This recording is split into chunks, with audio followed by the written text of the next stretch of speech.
I gotta be honest, I really don't know what I am doing when I walk into a church rummage fill-a-bag sale.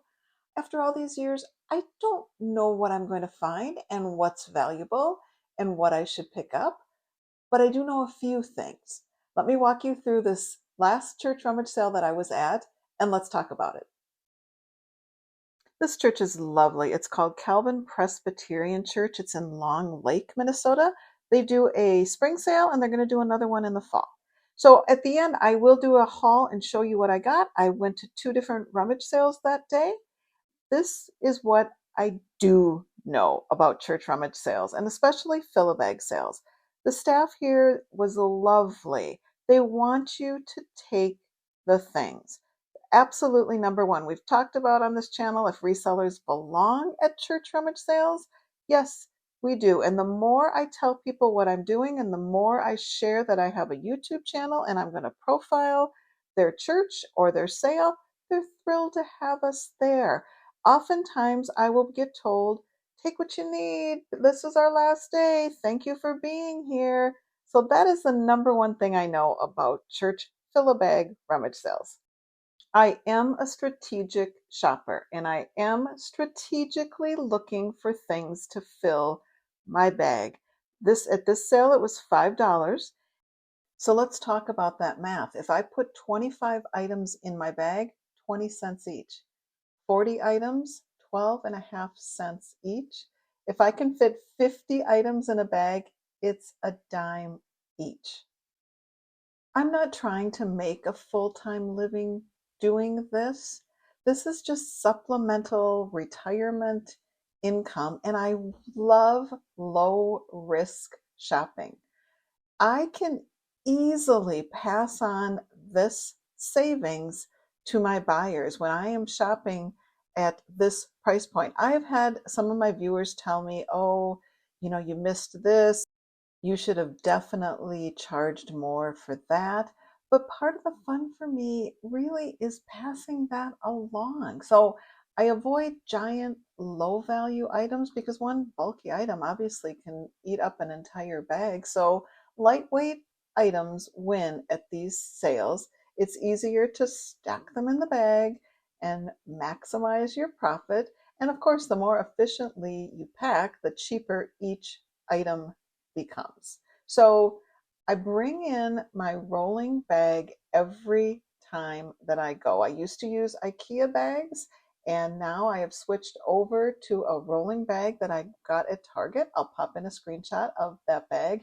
It's been wonderful. And I will even mention, yep, I'm bringing this in, but I'll grab a bag, the grocery bags that they hand out, but I'll transfer them over to your bags just so that the workers don't get nervous that I think fill a bag means a giant, giant bag.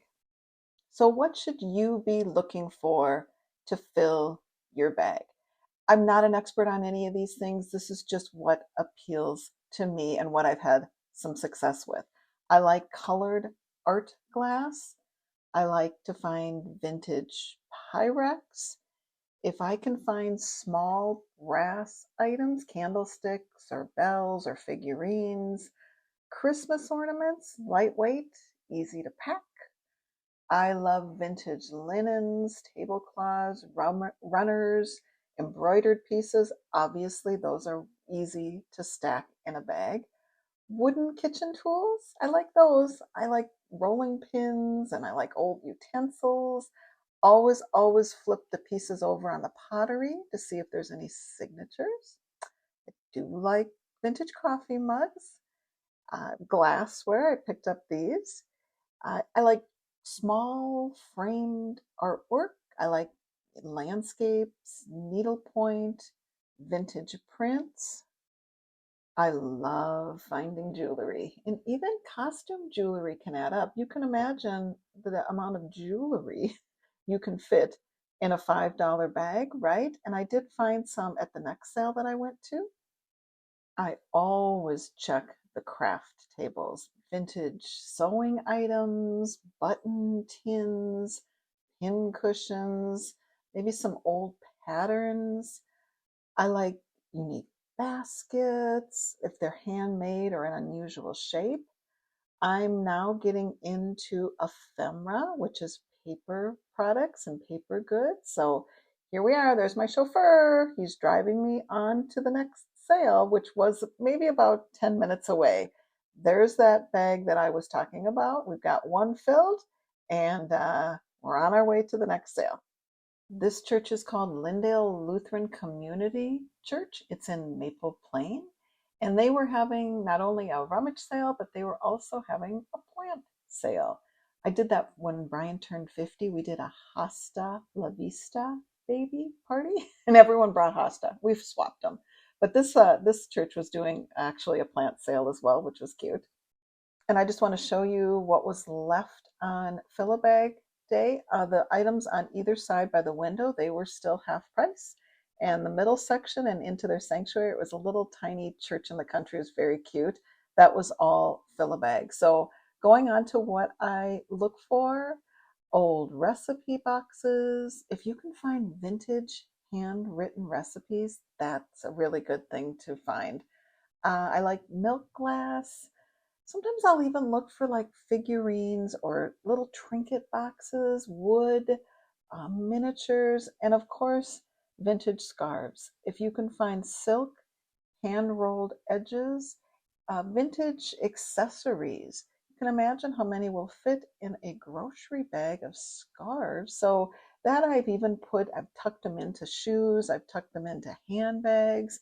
Here's their cute little sanctuary. They had a lot of books still left. I did pick up a cookbook from Byerly's. I used to love shopping at Byerly's. It's a Minnesota store. Quality picture frames. I did find a 5x7 silver one for grandbabies. Okay, now let me show you what I found and really what I was thinking. I spent $15 total. I filled 3 bags. Brian spent 5. He bought a 3XL goose down hunting jacket that he's going to resell on Facebook Marketplace. So here's my thought, and here's why I chose what I did. This is a great example. When I saw a price tag of $8, there were 5 of these left. They're little pinball games. I grabbed all of them because they've already been priced by the pricers at the sale. So I thought, okay, I might put all 5 of these together and list them as a lot. And again, the same reason, simply because they were priced at $12. I don't know anything about dance shoes. I don't know anything about pinball games, but whoever was pricing these does. And so for the cost, that I can pass along to my buyer as well when I go to list these for resale. So you're in the church rummage sale and there's so much to choose from, and you need to make decisions rather quickly just to get in and out. So you know I love silk leather tab suspenders. That was a no-brainer. Men's formal wear for weddings and prom. It fits in the bag beautifully. This is going to be interesting. TGI Fridays. I think that's just a Minnesota thing. They're no longer. It's a drink menu, and I looked up some TGI Friday items. They are going for good money. So who would think? You don't pick up ephemera, especially places that are no longer in existence. This is for me 2 rolls of Christmas ribbon. Super expensive during the holiday season. I had no idea what this was, but it had a $7 tag on it and it was small. Pop in a screenshot of what this even is and what it recently sold for. This one was priced, I remember, at $3 and the word Radco was written on it. And I know that name from long ago. So I thought that's a no brainer. Pop in a screenshot of what this one went for. This one was tied to a box. I didn't choose to take the box simply because it was decorative and I didn't need it. But I have sold a lot of menorahs. I was wondering if this was stainless. It's not very heavy or sterling. It's not, but I will list this at the holiday. In the bins one time, I found a Girl Scout vest with patches on it. I don't know what this is. I still don't know what this is. It's not Girl Scout, but it might mean something to somebody for memory's sake. I'm going to look this up. But again, easy to pop in a $5 bag, and sometimes even taking the patches off. I don't know that I'll do that much work, but just something nostalgic that maybe this is still in existence, but that's my thought. This may appeal to someone, and I know that because I sold the Girl Scout patches. Goodwill bins, you got to maybe start thinking about this because this is what we can get for $15. So, Goodwill and Goodwill bins, start thinking about your pricing structure. Okay, Barbie. I found more Barbie items. And as you can see, I'm working on that over here, looking through all of the vintage Barbie accessories. I listed a lot of Barbie clothes today. Um, that was just fun for me. I loved my Barbie doll. So I'm going to put this actually over there and keep looking through that. These were priced at $3 a piece. Grab both of those. These were interesting, and these will more than pay for the cost of the trip. And that is really the ultimate goal for me, is if I can recoup my money that I spent that day. I will again pop in screenshots, and at full price they were only $2 and $1. So those were pennies for me, and I'll make my money back hopefully soon by just those two items. These were left on the last day, and great little detail on these vintage gloves. It'd be nicer if they would have had a size in there, but there is a way to put a tape measure here and measure the size of the gloves, even if they don't come with tag information.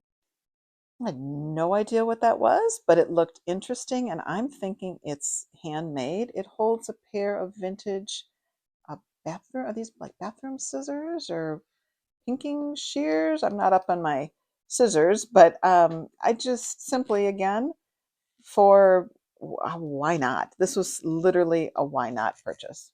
There was an entire bag of spoons, and I don't know anything about spoons, but I thought I'll give that a whirl. And as it turned out, probably the only ones worth looking up for any sort of value are these Rolexes, these Gerber ones, and then this little small one. You're looking for sterling silver. Haven't taken the time to determine if any of these are, but of what I looked through, these four looked the most interesting to me. I talked to you about jewelry and how nice that is to find at a fill-a-bag sale. If there isn't value in individual pieces, I'll wait till I have more, put them in a lot, and I'll sell the entire lot for $20 or 15 or 30, whatever, how many pieces I have. So someone who wants it for wearing, crafting, collecting, reselling, I'll put all of those words in there and sell this off as a whole lot.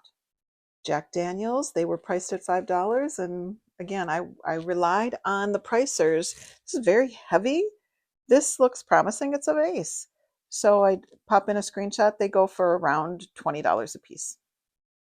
And to round it out here, this doesn't include everything. I found some books, and I am not going to be listing those. I'm going to just donate those back. Again, with resellers belonging at church rummage sales, we also donate back.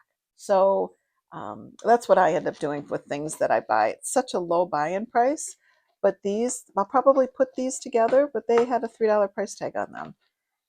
I don't know anything about glass. I wish I did. These kind of looked like they might belong together. I don't know. And it's really hard to do a Google image search on glass, so not sure what to do with those. This did have a price tag on it. I took it off. It's a vintage nutcracker, $5. Two, and made in Japan. That's why I grabbed it. Vintage tin sign. And this just simply because it's old. It's a billiard home repair kit. Old. The only reason I grabbed it. Curlers. I've seen other videos where Goody products sell, and you can't find this anymore. That's another one of the reasons I pick up things. Can't find them anymore in the stores. This one looked interesting, and then when I spun it around, it is a Starbucks. I saw when I did a Google image search, it should have a pink top to it. This one doesn't, so I'm not sure that there's much value in this. Grandma's Little Angel. That one might stay back with me. This is the vintage frame that I picked up because we now have pictures, which is great because that's grandbabies. I have found candles. People have vintage things that require vintage style candles, so I will always grab them if they're unopened. This is for angel chimes. These two, I don't think they're leather, but they were $4. This ended up being mostly Avon. There's not much value in these. I'll probably donate them back. This looked cute. Sock monkey puppets. That looked cute to resell. And this one, I believe it was $8, and I ended up looking in it, and it's Vera Bradley. I've sold a lot of Vera Bradley, none with that tag, but looking at further look, that is a newer Vera Bradley. So that was a good find. Hope this helps. I don't know really anything about much of anything other than that's my thought process, and it's working pretty well for me.